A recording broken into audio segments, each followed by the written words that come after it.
nali ndi awo timu eronda akalulu nemusooka mugugumuka nemugamba twasooka ne tubatwala ekituufu kiri nti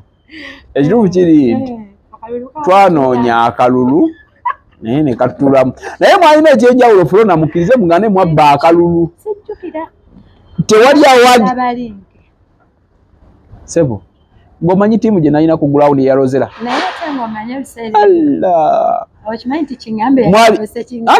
Kingambe mwamuyina naye kati nze njakukyanzaako ewakola byo nagiwanika mwatubbaka awaadi eyo yannuma oba nagitwalamu obudde bwonna omukyalo oyo akubye olumba Rozera wuliriza nze nga manager nze nali mutwala nti yakatandika era n'ennyimba ze zonna okuba nti nze namutuna mu bantu nekitwala nti nno nti muyimbi mupya upcoming rising star just waliwo wetwalaba mwatukuba endobo nze era siri kikkiriza naye nagamba naye it's okay abaana bange bajala ba interview eno gye bujja babebi twawangula batulwana nabagala gitujja wali onnengera nakulaba naye nze by the way biseera nakati manager Magi wali liddawa we twafunira awadi wali Dubai tewaliiwo gundi za gundi wano zitwala puzi za high school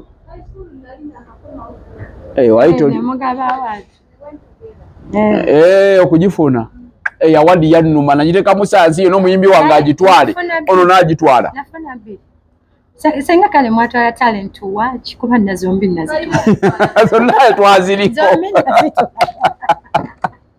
oli otya naye nange siri mwangu wali awo ebiseera ebyo walina ttiimu by the way management eyo wagirwanyisa mu kalulu nali yali tesoboka wagirwanyisa mu kalulu but I'm really grateful nti olwaleero sandituddeko ku pana eno naawe senga teyali management eyo yaleeta Flona okubagamba si kirungi kwerabira gy'ovudde wova toyombye wotera okudda nze Flona nange sandibadde Flona bw'omanyi olwaleero gw'olabye olwaleero wandikompitinzeeko nange eddimu awaadi bannaaye ate omanyi kati music teyali management eyo I will forever respect management eyaleeta Flona kuba nze sandibadde that's great abamu tebateba ate munnange tulekere nga ogamba management eyo remember tumeetinze nga tuli bantu bakulu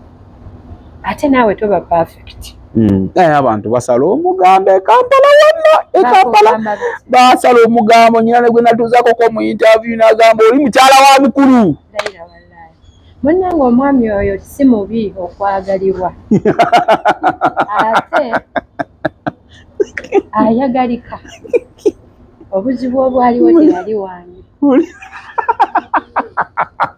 yalina nnyini we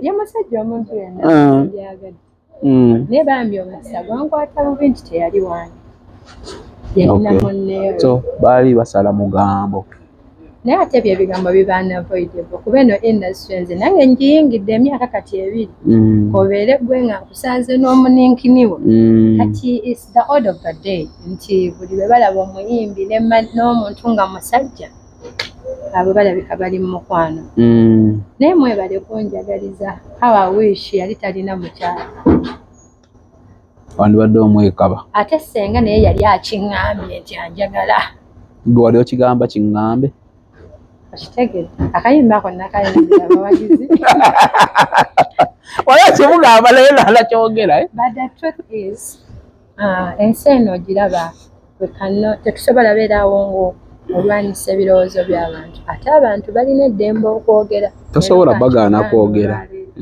kati olowooza tuyinza okuba tutudde wa naye gwe manager kana akakyala nga kalungi omanyi wekasazeeko ate kafuuse kali kagundi bali akawese ka Miss World bannange so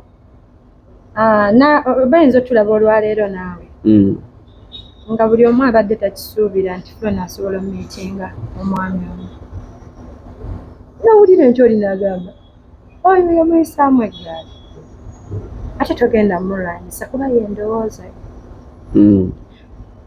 nsobola okuteekaawo objekiti yonna naye nga ffenna tugiraba mu ngeri ya njawulo. Yinza okutuuza wano nembuuza omuntu oyo ani kugamba oli asobola okujja n'akulaba ng'omukazi ye nga ye bwakulaba nti wakula kikazi okitegedde kati omulala najja n'agamba oyo musajja naye nga waliwo akulabe ng'omukazi ate ng'oli musajja munnange ate tetugenda muwakanya ye kyalabye. So people's perception ku bintu ebimu tetugenda girwanyisa ama mwongere olaba ebintu nga mwagala onange okubye gwanjogeza babuzeeko bannange amannya n'eddoboozi omuyimbi wa Florence ku TV ne ku radio sio nakwata ku bere lya mukulu tofaayo mukulu taliyo bamama bozaako amannya ze Florence yakuyimbira Kingambe kuba ke kayimba akasinga akayimba akankasuka mu bantu ti olunaku lumu akayimba Kingambe naye ggwe nkankubulire nze longamba nga kuba luyimba olwo naye waliwo oluyimba lwokuba nga pulizenta bw'atuula nga tebamugambye tafunye essimu oluyimba nga ne mu kompyuta nga luli walako. Tokkiriza nti awaadi twagitwalira mu butuufu kubanga Kingambe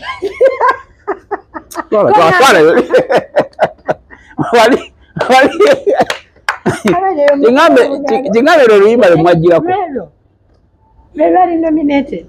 Alhamdulillahi rabbil alamin. Ndwagala nga pulizenta otegedde kati olugenda mu kiseera ndwagala nga pulizenta anti bw'otuuka ndwagala nga pulizenta okusinza ku bigambo ebikola ki naye nga twagala oyisaawo obulamu bw'abakama baffe nti awaadi eya Rising Star yatwalibwa mu kitiibwa nti ne manager yali atulwana akkiriza kyakayimba maani naye gwe balonda akalulu oba mwatusingako buli oba bwali busatu naye waliwo etwabatwalira nga tuli waggulu tugenda okera ku makya nga muyise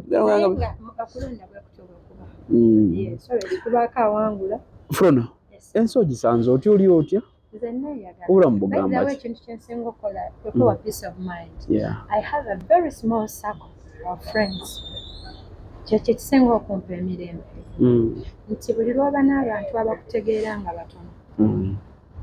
batono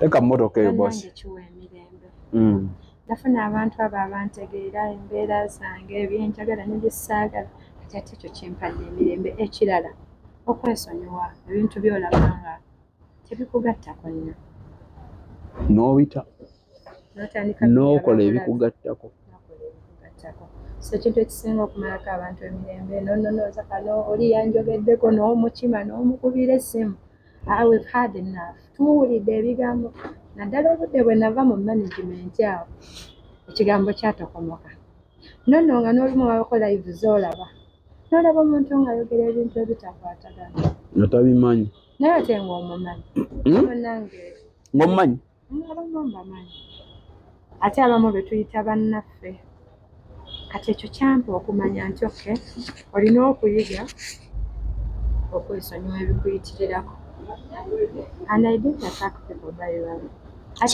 Sina we nakulaba we waddiza muliro sirina muliro gwe ninakoze because manyi ki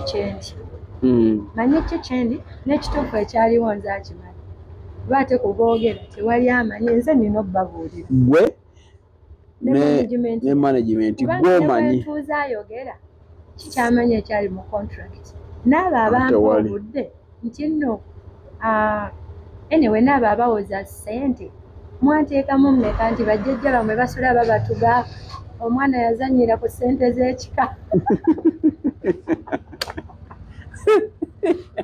naye tewali n'omu ayinza kera ku makya n'amanya ekituufu tewali amanyi kiri mu contract naye nga tatulangako na ku budget yakolebwanga ku project yonna ate n'ekirala ani yamanya pulaani ya mukama wange we yalina okunzija n'okunkomya naawe nkikubuuziza kizibu ate nyimanyire wanga saali mu contract akati ogenda n'otunuulira omuntu nga ali awo ayogera tewaliyo nga tusayininga gwamanyi otya oba nalina kuyimbirayo emyezi ebiri gwe omuzadde eyeetaze essomero erigenda okukubangulira omwana wo nga muyiiya mukozi ate ayite ne first grade katukwanjulire Shehan Standard Day and Boarding Primary School abagenda okuteeka ebyensoma by'omwana wo ku mutendera ogusingira ddala empisa eddiini ebyemizannyo n'obuyiiya bwonna tubikulembereza ddala ng'ate ebyokulya n'ebyensula bya mulembe ddala tulina n'entambula eri abayizi abaviira ewala gwe ate omuzadde eyandiyagadde omwana wo okuyita ne first grade totunula obulala wonna okwewandiisa kugendera ddala maaso okuva ku nassale paka ku kibiina ekyomusanvu day ne boarding ng'ate n'ebisale birungi ate bisobokera ddala jjukira nti requirements zonna omwana wo azisanga ku ssomero tusangibwa Lubaga mu Bulwa zone okuliraana 24/7 motel gwe ayagala okumanya ebisingawo tukubire ku nooti 773 73 359 ne noti 757 noti 6 26 96 Shehan Standard Primary School. We invest in education. yo omanyi nti wakati nga wakolamu ka recess then osobola okuddayo naye omuntu n'ayogera yayonona sente bamuteekamu sente mbiraba ebyo bicomments simanyi olina omwami biraba bicomments nakyo mu kiseera ekituufu nja kyogera kati ndi ku Flona Music katulina Flona omuyimbi Flona Music omuyimbi toga Flona toyina mwami nina feelings ng'omuntu omulala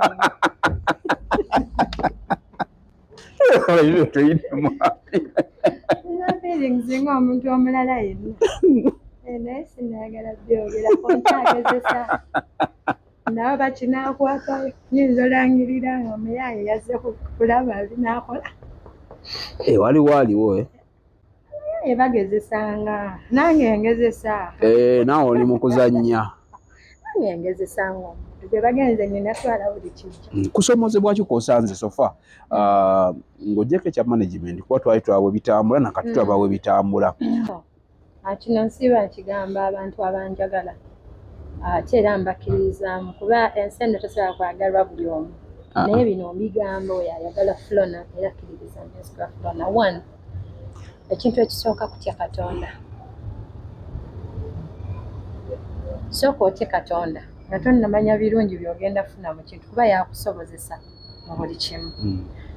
One, endongo eno endabisiza ebirungi bingi. Nze nina abantu be nalengeranga obulengezi ne gamba maama buli kya nange ne ndaba ku muntu bw'ati maama naye ogenda olaba ate nga olw'endongo eno muyaaye nga tonnaba namutuukako nga yazidda mu inbox ne ŋŋamba naye endongo nga yemuleese lindako ng'ali eyo nga gwe walinga ogamba oyaayano nga tatuukikako nga buli omu amutya gamba wakabi oli awo from nowhere boom naye ng'amaanyi g'endongo gayise mu nze ne gamukakkanya sonna eyo koogifunye so senga teyali ndongo n'atunengera yandivunnamye so etutuusizza ku banene bannaggwano ensi beetya naye n'afukamira naye nga ndongo ate yandintegeredde segwalina kapulinti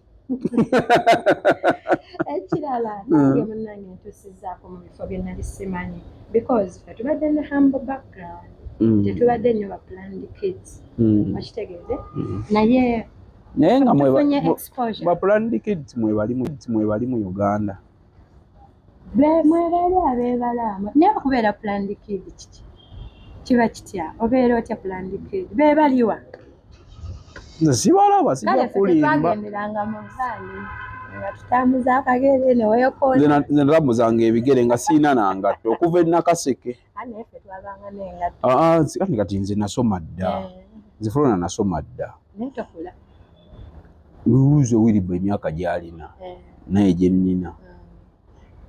Ng'otambula n'ogenda kati ba Planned Kid mwe bwe mwogerako omulembe bizza ku mulembe gwammwe. Nze ebintu bya mulembe gwa Planned Kid nange nkuliriddemu awo. Ndi kito mu industry. Ndi kito. Neewa Daddy ndi kito. Oli muto tonaba.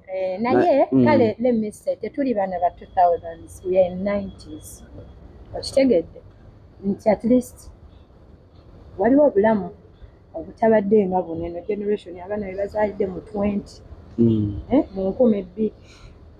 I think be bali planned kuba nina emboozi zetunyumya n'abamu abeeyita abato naye nga ffenna bye tubaddemu nga bw'onyumya nti baatusabula embooko mu kirasi naye bamusabula Planned Kid tebamusabula nga baatugamba nga kano mwakakolako kano ne bakusalemu noteke n'amagulu naddala mu maafi noteke n'amagulu ebigere emikono ne giba wansi. So I think mbadde nkyakutegeeza nti some of us weren't Planned Kids. Waliwo obulamu bwe twayitamu ne butushepinga. Okitegedde nti abantu bano tumiitinze ku bantu be twali tetusuubira nti tujja kubamiitinga. Okitegedde nandituuseeko ddi. Waliwo ebintu bye sijja kwogera wane. Oyogera otubuulirako ku kale katiriwe kati. Bwe nali surprised oluyimba olwo kiŋŋambe like lwagejja lunene lwansinga amaanyi. Honorable Nabakooba Butyana nali so surprised olunaku lumu nga kiŋŋambe was one of the songs bwe baali basinga okunyumirwa.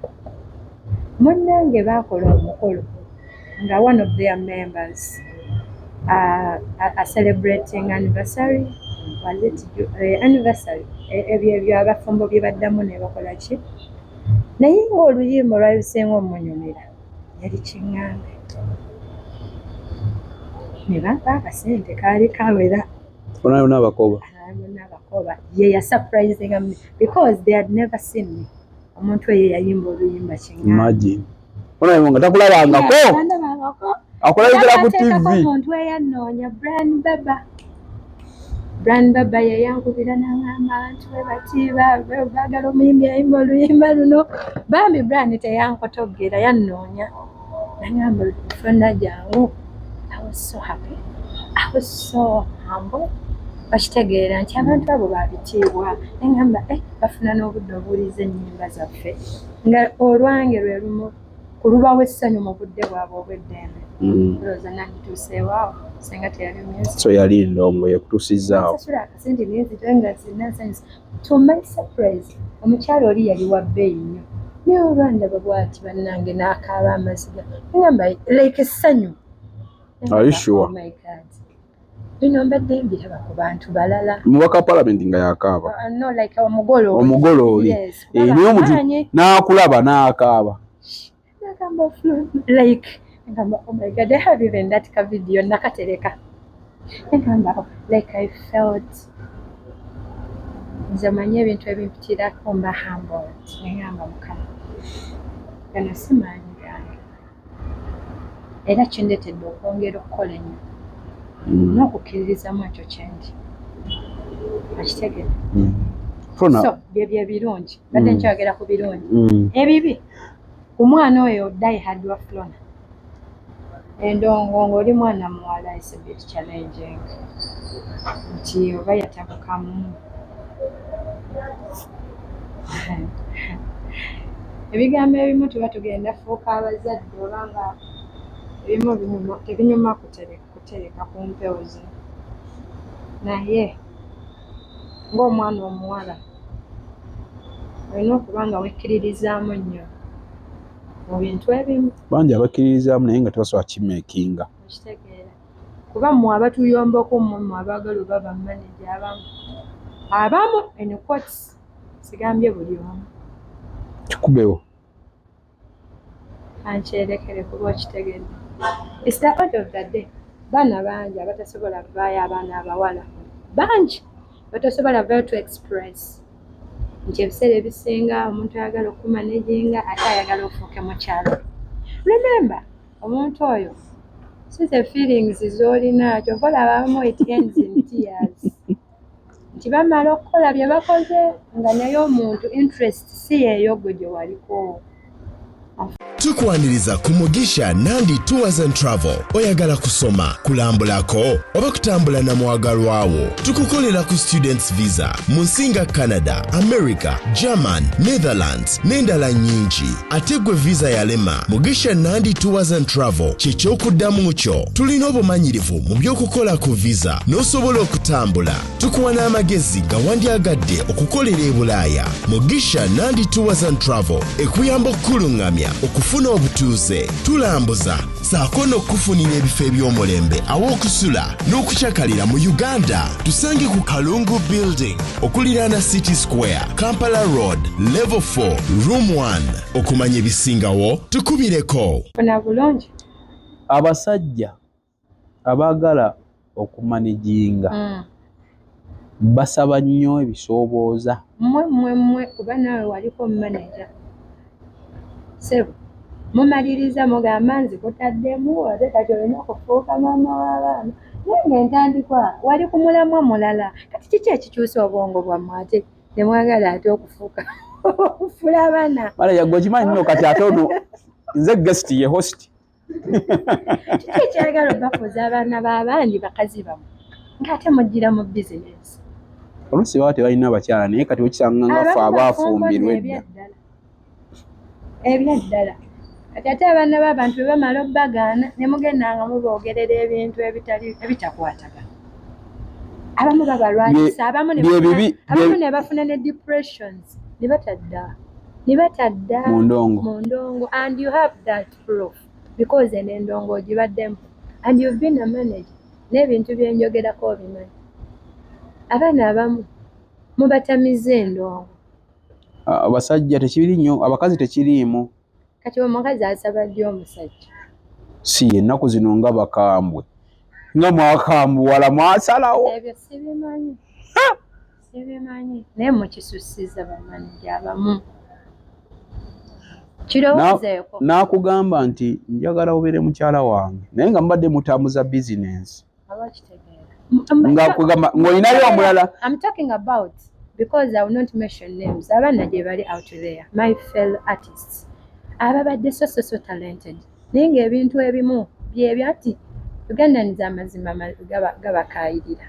It's not on my side, it's not what me right, naye eriyo abatasobola kujja kwogera nga omukisa guno gwompadde naye nga they are friends nga babisanga ng'oli bagana bugaanya okumwagala na pulling out na buli kimu kye yamuwa n'akitwala.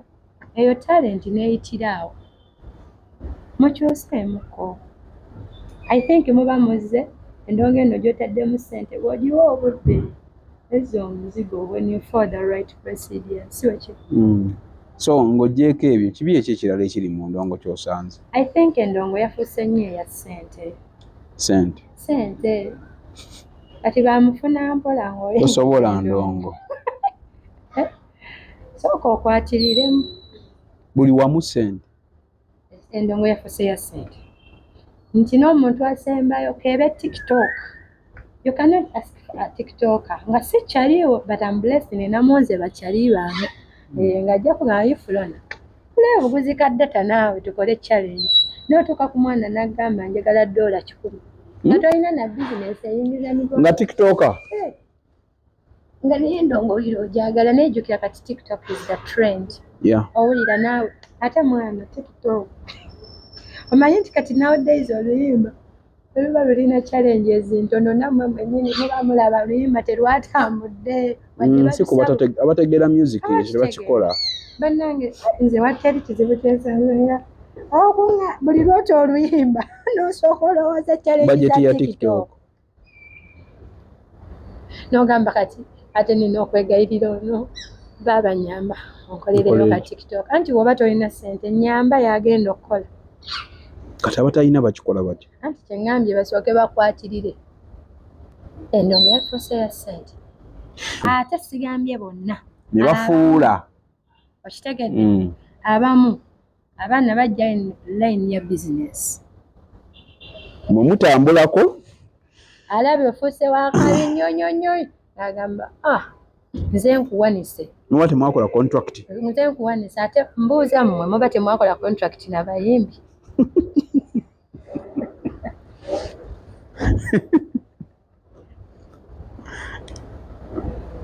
Manager twala omuyimbi wo. Muba twakola contract nga tusazeewo ndi kati ndongo 5 years. Tutambudde emyaka egyo. Oli ku top. Olaba abasajja bayingirawo begomba akayimbi baleeta zi Range Rover bagala kunzimbira nnyumba ng'oŋŋambye endongo tennazza muzigo.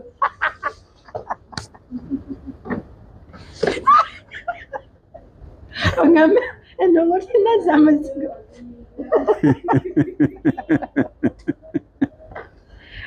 Awoze endongo tennazza muzigo baabasajja balaba potential ate ng'otandika zima mutima. Unaona hiyo tuveyo kati.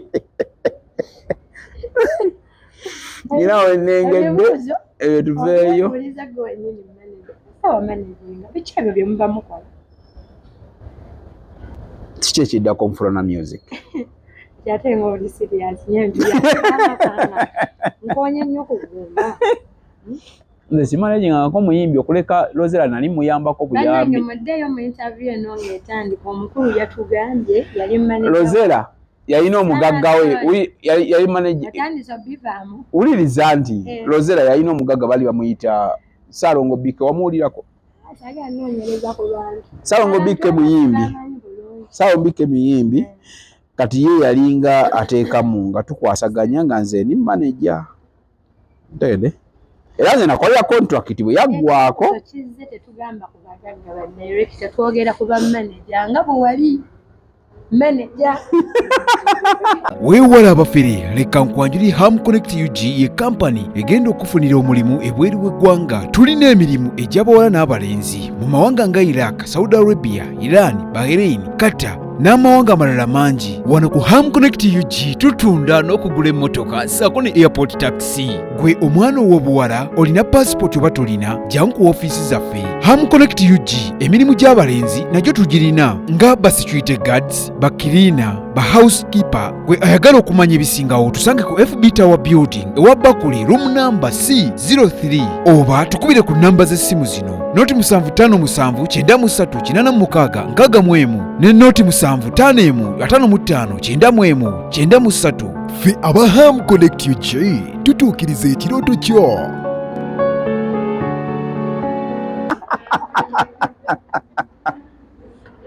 Ate ebintu bino tobikutulamu.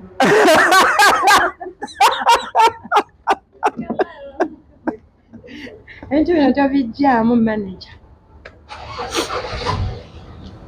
Nze simanagingangako mukyala Rozella nali muyambako. Gye bali sigaana ababikola abamu. Nakoze ko Sam. Si buli omu. Senga abantu bonna bafuna manager nga gwe nalina. Business. Strictly business. I salute you, my manager. Ayali mwejo mizeja mwe. Tosalamu akantu. Era nsabira buli muyimbi afune ku manager gwe nalina. Kanso.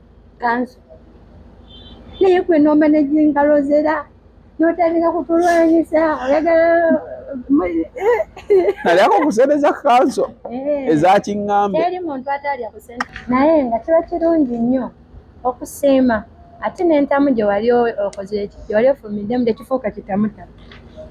Eriyo abatusabudde naye alhamdulillah mutambula. Tewali wa media agamba ani okyagedde sajja yali atuyisanga balangira n'abambejja.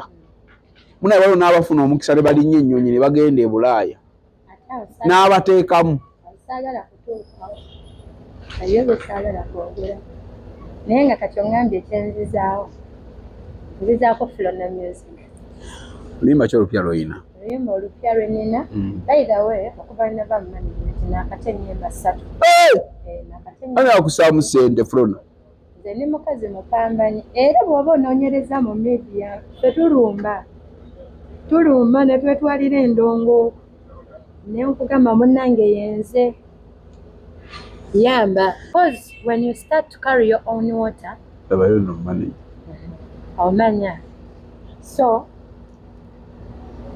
nakate ennyimba 3 out of management and I thank God zikola zitambula wakajanja takoze bubi wakajanja waliwo akayimba ke nateeka ku YouTube omanyize ndi fani wa reggae music ko saka wa promotion naye gwe wagezi kuyimba mu ka reggae naye nkateeka emmotoka tambula abaana bakakubye yakuba bbali kayimba ako kabulirira abaana bawala ani akuwa taito z'ennyimba right ani akuwa taito z'ennyimba zensima kayimba so abaana abawala akayimba ako yakuba bbali mukanoonyeeko music gwe mwewandikira temukyamuka nnyo na mbeera yakuba nti ofunye gaaya alina ekitegeera kirungi n'oba n'omuntu akuwa emirembe wemupa ne peace of mind era muteesa buli kimu kiri achievable gwe weewandikira nze olumu mpandiika naye sinatuuka ku standard gye njagala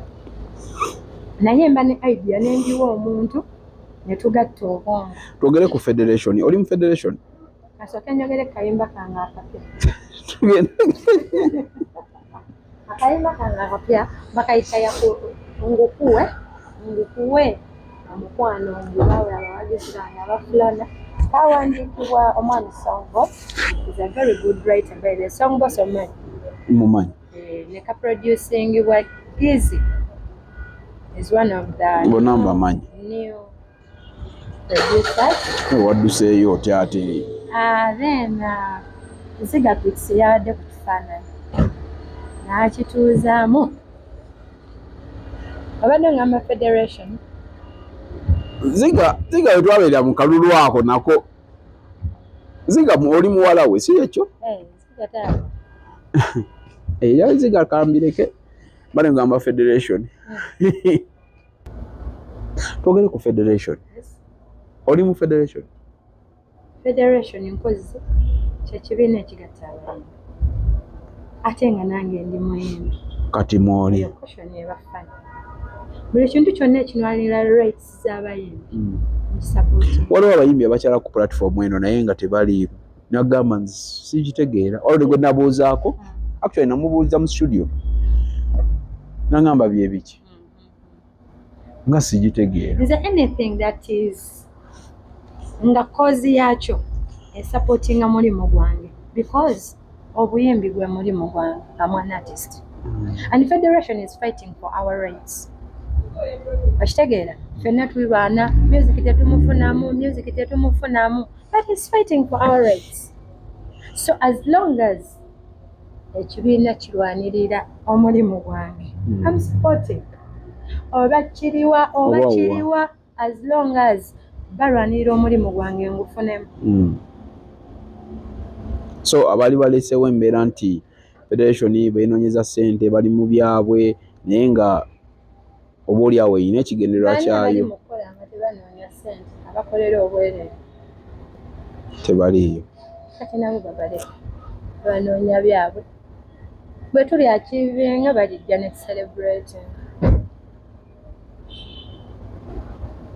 oyimba ku mikolo nyimbira ddala ku mikolo weekend ewedde naakava e Masaka banaye bannamasaka mwebale kunjagala abawagizi bali e Masaka yeekayunga ntambulira ddala nyimbira ddala ku mikolo yes wakajanja oyo tatukoze bubi abantu baagadde wakajanja baagadde kiŋŋambi nyimba z'emikolo weziri ninze nnyo kukola emikolo as long as I'm following era ojja kulaba clips zibaayo yes abawagizi obawe akagambo akasembayo Flona Music nga bwe tumaliriza nja kunoonyaako naddala mu time zo kuba kati nze nkufase nja kunoonya mu time zo eyo oba ku beesi oba wa nja kunoonya tweyongere okuba nga tubawa updates ekifo ewa Flona yes nga nsiibula kusooka okuzzaamu amaanyi omuyimbi yenna omuto omuwala agidde mu era Flona mwagidde.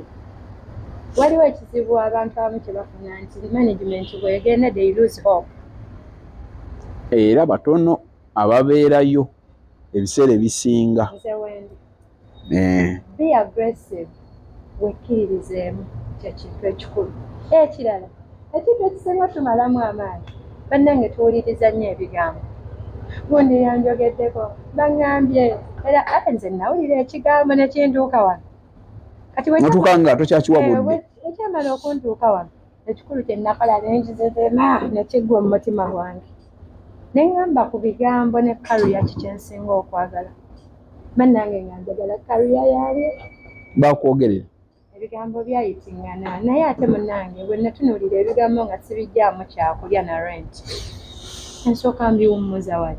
Mulungu Diaspora Foundation nga yegattidde wamu African Canadian Foundation Back to Sako Global Conference mu September. Jangu nsisinkana abakugu ate oyige nga bw'ogabanya ebirowoozo. Tuyita ba doctors, ba nurses, ba counselors, bannabyamizannyo, ba administrators, ba social workers, abasomesa, bannabitone, abayizi, bannamawulire n'abalala bangi. Ba international participants mujja kusasula Canadian dollars 430 ate abanaayolesa mujja kusasula Canadian dollars 520. Ba Canadian participants mujja kusasula Canadian dollars 200. Obakyalira eventbrite.ca. Eno global conference ekwata ku substance abuse, addiction, suicide ne mental resilience. Okumanya ebisingawo genda ku mukutu gwa www.canadianfoundation.org oba kuba essimu +167 740 195 oba +146 835 874 oba +147 259 195 oba +256 705 000. Ate n'osobola n'ogisindikako mobile money oba tu emailingire ku info@africanfoundation.org. Tuswa Global Conference etegekeddwa African Canadian Foundation. I stayed focused. Ate ndaba gyendaga. Yeah. My music is there. Wakajanja bamukubye. Ewaliyo n'abatera okunsanga ne banga Flona wakajanja. I'm so happy. Nkikindaga waka wange ali mu bantu. Ngukuwe naye kwali. So, omuyimbi nkuzaamu amaanyi. It is not the end. No. You can still make it. Okwekkiririzaamu hard work. Nze mmanyi nti buli bussaamu amaanyi.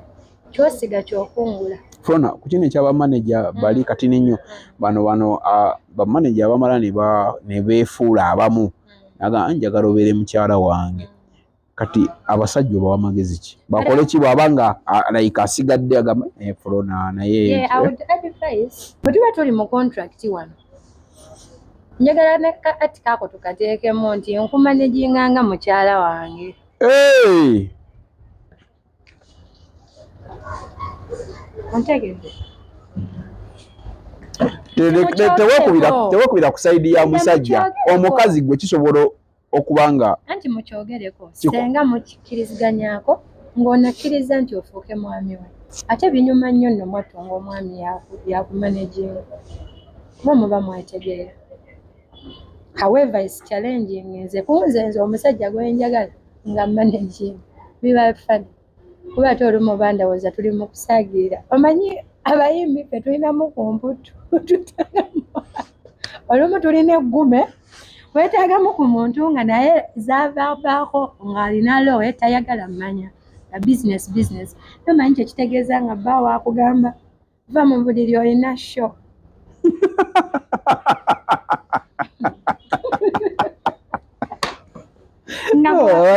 Yakwebasiza leeti omutegekera simanyi sapa kyokka mulina show. Manyi kye kitegeeza. Kati n'otandika. Manyi kye kitegeeza nkubuuza. Era tovaamu. Amanyi kye kitegeeza. Ng'okyetaagayo.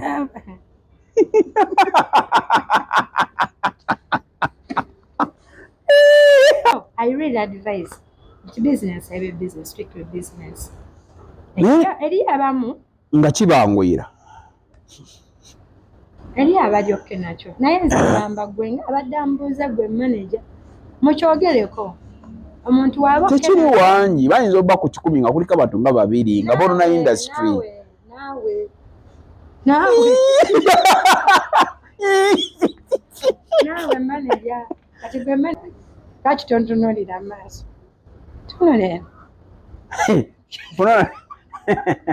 kali njagala omuntu nga wamputtu nga wagume mulaavu ntunulewa kamera ozentaddemu nga nkutaddemu sente kyenziremu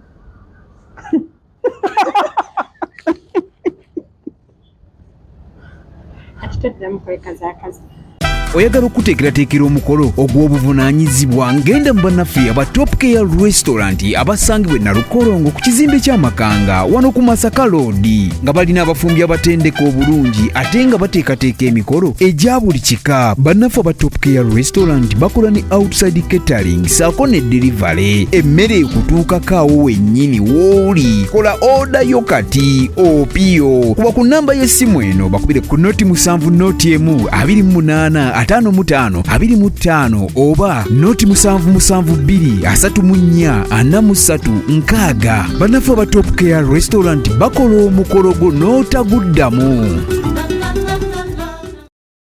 Tekyabadaza ku Masaka Road, Chiwawu ku Mityana Road, Busunjo, Baka, Mende Kohima Road, Bombo Road, Gayaza Busiika, Gayaza Kayunga n'okwetulula Mukono yonna saako mu bitundu bya Uganda eby'enjawulo. Basoloza amayumba g'abapangisa era nga bazimba n'okuwa pulaani z'amayumba. Ssentale be bokka abakulaakulanya omuntu wa wansi n'okumuzzaamu essuubi.